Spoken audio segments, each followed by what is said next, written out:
Fashionable बहू, संस्कारी ननद। शोभा की इकलौती बेटी साहिल ने एक फैशनेबल लड़की विभा से लव मैरिज कर ली और उसे अपने घर ले आया। उसकी माँ ने दोनों को देखा तो बोलने लगी, अरे साहिल, ये किस नाटक वाली को ले आया तू? और इसने ये इतने छोटे कपड़े क्यों पहन रखे हैं? माँ, ये नाटक वाली नहीं, आपकी बहू है। मैंने इससे शादी कर ली है। विभा, माँ के पैर छुओ। कम ऑन साहिल, मैं किसी के पैर नहीं छू सकती। विभा, ये हमारा कल्चर है, घर के बड़ों के पैर छूते हैं। ओके साहिल।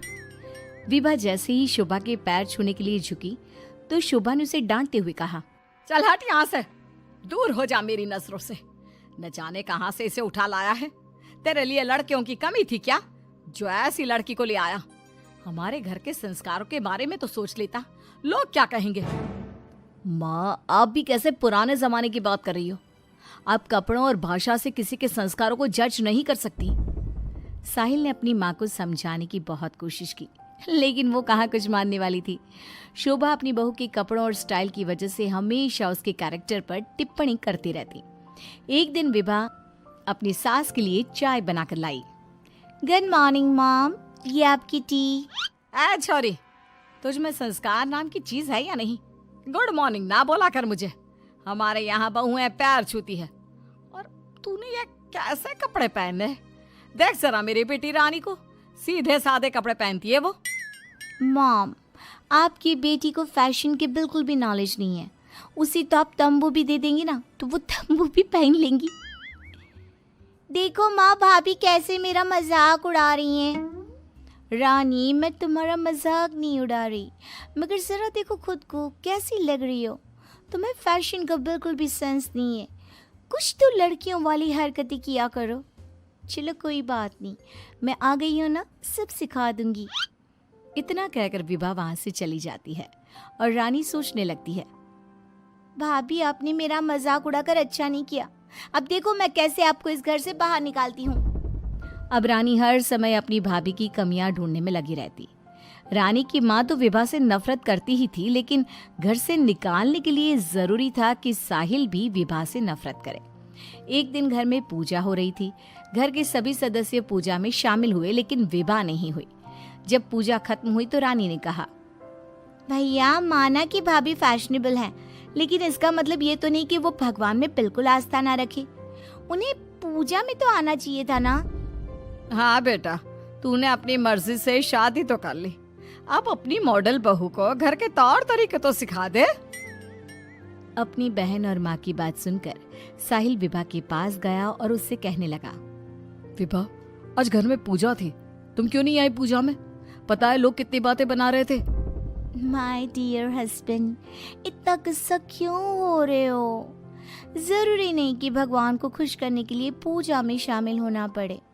जब भगवान को दिल से याद कर लो ना तो बस उसी समय होगी उनकी पूजा। विभा, तुम शब्दों के जाल में मुझे मत फंसाओ। मैं जानता हूँ तुम इन सब चीजों को नहीं मानती, लेकिन तुम माँ की खुशी के लिए ही चली जाती। कम ऑन डार्लिंग, तुम तो छोटी सी बात को खींच रहे हो। मुझे पूजा में जाने से कोई प्रॉब्लम नहीं थी। मुझे किसी ने बताया ही नहीं पूजा के बारे में। अगर माया रानी बता देती तो मैं चली जाती। इसी तरह दोनों में काफी देर तक बहस चलती रही। अब विभा की ननद और सास किसी न किसी बात पर दोनों का झगड़ा करवाती रहती। जो भी शोभा के घर आता तो वो उसके सामने अपनी बेटी और बहू की तुलना करती। एक दिन उनके घर पर उनकी पड़ोसन आई। शोभा बहन, कैसी हो? कहाँ है आपकी फिरंगी बहू? अरे घूम रही होगी आधे कपड़े पहनकर कहीं। जब से आई है जीना हराम कर दिया है। शोभा बहन, वैसे जो भी हो, आपके बेटे साहिल ने ऐसी लड़के से शादी करके सही नहीं किया। आपके घर में सब कितने संस्कारी हैं। आपने अपनी खुद की बेटी की कितनी अच्छी परवरिश की है, और आपकी बहू, उसके तो पूरे मोहल्ले में चर्चे हैं। हाँ बहन, बात तो सही कह रही हो। एक मेरी बहू है जिसे ना बात करने का तरीका आता है, ना कपड़े पहनने की तमीज है, और एक मेरी बेटी है, संस्कारी, सुंदर, सुशील, सर्वगुण संपन्न है मेरी बेटी। आप तो जल्द से जल्द बस अपनी बेटी की शादी करने के बारे में सोचो। कहीं ऐसा ना हो कि आपकी बहू के चक्कर में आपकी बेटी से कोई शादी ही ना करे। पड़ोसन की बात शोभा के दिमाग में बैठ जाती है और वो रानी के लिए रिश्ता ढूंढना शुरू कर देती है। एक दिन शोभा की तबीयत अचानक खराब हो जाती है। माँ, क्या हो गया है आपको? आप दिन भर अपने कमरे में लेटी क्यों रहती हो? अरे पता नहीं बेटी क्या हो गया है, कई दिन हो गए बुखार आ रहा है। मॉम, आपको डॉक्टर के पास जाना चाहिए, ऐसे तो आपकी हेल्थ खराब होती जाएगी। ओ अंग्रेजन, अपनी अंग्रेजी अपने पास रख। माँ किसी डॉक्टर के पास नहीं जाएगी। मैं अभी माँ को काढ़ा बना कर देती हूँ, माँ बिल्कुल ठीक हो जाएंगी। लेकिन रानी, डॉक्टर ब्लड टेस्ट करके बता देगा कि मॉम का फीवर क्यों नहीं उतर रहा। इसी तरह कई दिन हो गए। शोभा का बुखार उतरने का नाम नहीं ले रहा था और रानी उन्हें डॉक्टर के पास जाने नहीं दे रही थी। एक दिन विभा रानी को बिना बताए शोभा को डॉक्टर के पास ले गई। शोभा को 4-5 दिन हॉस्पिटल में रहना पड़ा। इसी बीच विभा ने अपनी सास की बहुत देखभाल की, लेकिन रानी एक बार भी अपनी माँ से मिलने नहीं आई।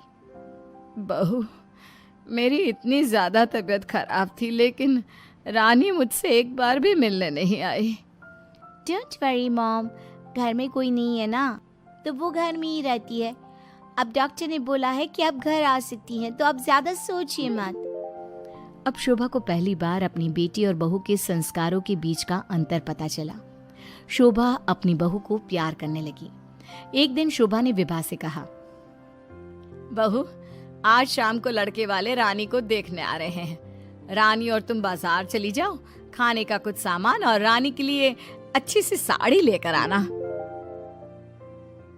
माँ, मैं भाभी के साथ नहीं जाऊंगी। वो साड़ी दिलाने की जगह कोई स्कर्ट या जींस दिलाकर ले आएंगी। बहू, तो इसे साड़ी ही दिलाकर लाना, ठीक है? Okay mom. रानी और विभा मार्केट के लिए निकल जाती हैं, लेकिन रास्ते में बहुत ट्रैफिक था। पूछने पर पता चला कि एक कार का एक्सीडेंट हो गया है। विभा और रानी ने कार के पास जाकर देखा तो एक लड़का बहुत बुरी तरह से जख्मी पड़ा था। कोई उसकी मदद नहीं कर रहा था। लोग खड़े होकर बस तमाशा देख रहे थे। विभा ने उस लड़की की मदद करना चाहा तो रानी ने उसे रोकते हुए कहा, भाभी, ये क्या कर रही हो? जब कोई इसकी मदद नहीं कर रहा तो हम क्यों करें? रानी, ये क्या बोल रही हो तुम? अगर हमने इसकी हेल्प नहीं करी तो ये मर सकता है। लेकिन भाभी, पुलिस का झंझट कौन संभालेगा? पुलिस उल्टा हमसे ही सवाल जवाब करेगी। वो सब बाद में देखेंगे, पहले इसे हॉस्पिटल पहुंचाते हैं।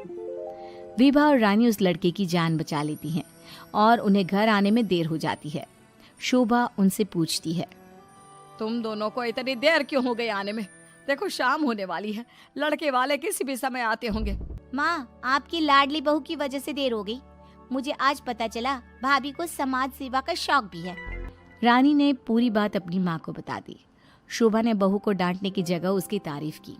वो तीनों बात कर ही रहे थे, तभी साहिल वहां आकर कहता है, माँ, जो लड़का रानी को देखने आने वाला था उसका एक्सीडेंट हो गया है। क्या? ये तो बहुत बुरा हुआ। ठीक तो है ना वो? हमें जल्दी उसे देखने जाना चाहिए। माँ, वो ठीक है, उसके घर वाले बता रहे थे कि 2 लड़कियों ने उसे हॉस्पिटल पहुंचाया है। अगर वो उसे वक्त पर हॉस्पिटल ना लेकर जाते तो उसका बचना मुश्किल था। 2 लड़कियों ने? डार्लिंग, हमने भी आज एक लड़की का हॉस्पिटल पहुंचाया था। कहीं ये लड़का वही तो नहीं जो रानी से मिलने आ रहा था?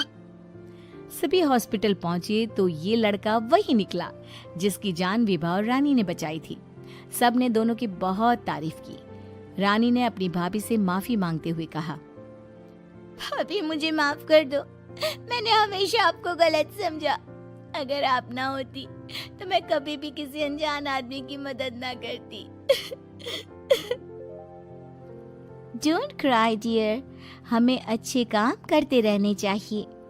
साहिल दोनों की बात सुनकर कहता है, देखा रानी, मैं कहता था ना, संस्कार चरित्र में दिखाई देते हैं, कपड़ों और भाषा में नहीं। इसीलिए कभी किसी के कपड़े देखकर उसका कैरेक्टर सर्टिफिकेट नहीं बनाना चाहिए।